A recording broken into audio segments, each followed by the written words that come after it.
From House Oversight Committee Chairman Trey Gowdy of South Carolina joins us here in studio. Thanks for being here. Yes, sir. Well, let's start with James' story about this FBI official who has kicked off the Mueller investigation. How serious do you think this is, knowing what you know about it now? I think from a perception standpoint, it's incredibly serious. He was one of the agents of Secretary Clinton's investigation. He was on Mueller's special counsel. He has anti-Trump, perhaps pro-Clinton texts.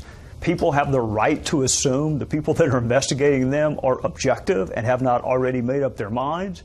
That's why we need to see the text and we need to interview this special agent. But the Bureau's had a really bad last 18 months, and this makes it worse, frankly. There was a 5 p.m. deadline by Chairman Nunes for the DOJ and FBI to produce all subpoenaed documents about the Fusion GPS dossier that came and went. It was not filled. There was a lot of stonewalling that even Speaker Ryan has talked about. So do you think the chairman is going to be proceeding with a contempt of Congress?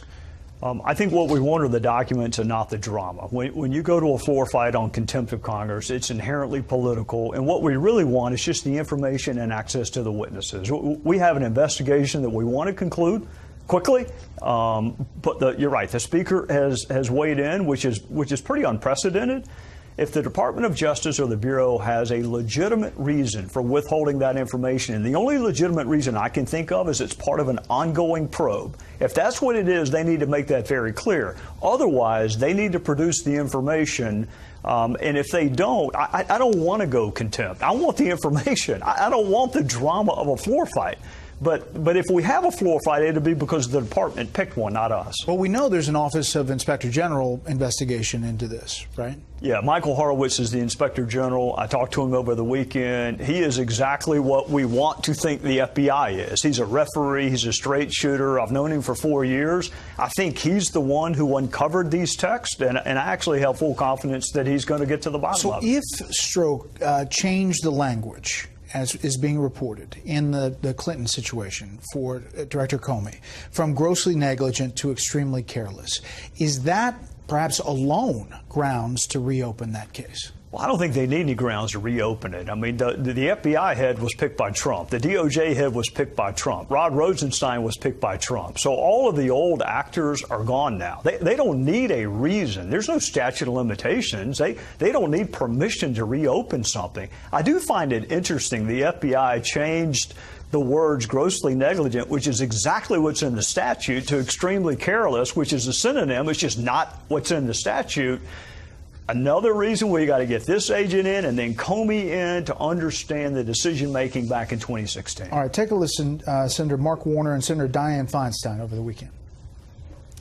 This president has been obsessed with this investigation, always saying there's nothing there, but each week another shoe drops. Now the president is somehow saying he fired Flynn because he knew Flynn was lying to Pence. Well, if he knew that then, why didn't he act on it earlier? It raises a whole series of additional questions. What we're beginning to see is the putting together of a case of obstruction of justice.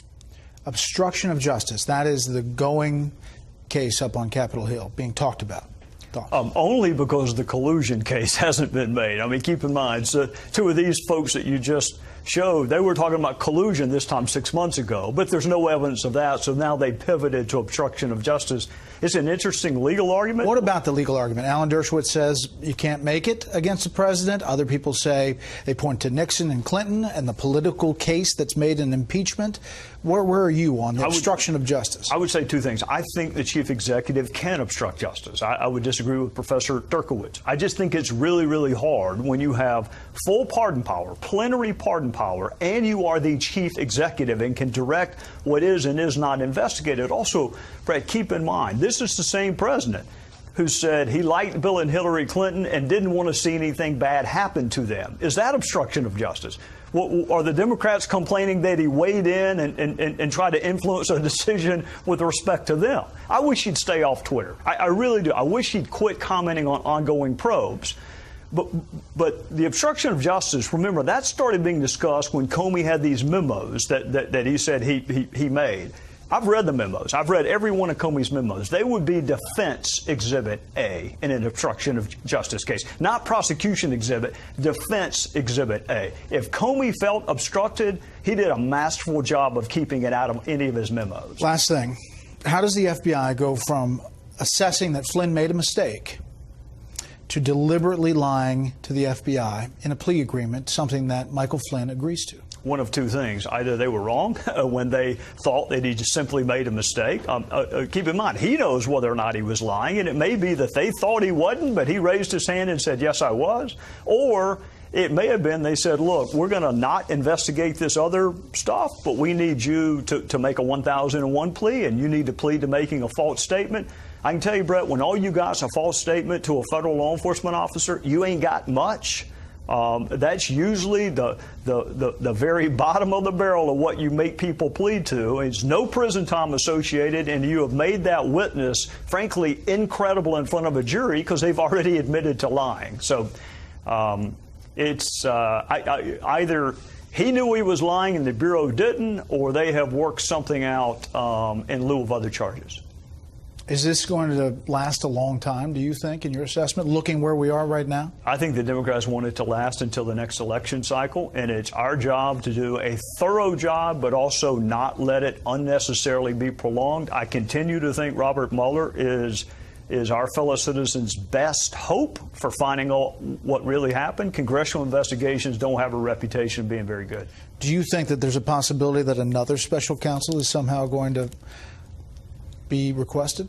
You know, Brett, I'm in a small universe of people that doesn't think we need one. I got friends on the other side, but the folks running the Department of Justice now aren't the ones who ran it under President Obama. These are Trump people. So special counsel just means we either don't think you can do your job, and the women and men that we pay millions of dollars to run the DOJ, so we're going to find somebody who's not part of DOJ and give them a bunch of FBI agents. And oh, by the way, the FBI's got some issues right now. Special counsel is not a panacea. What we need is a serious investigation. Who does it is immaterial to me. Congressman, thanks for the time. Yes, sir. Thank you.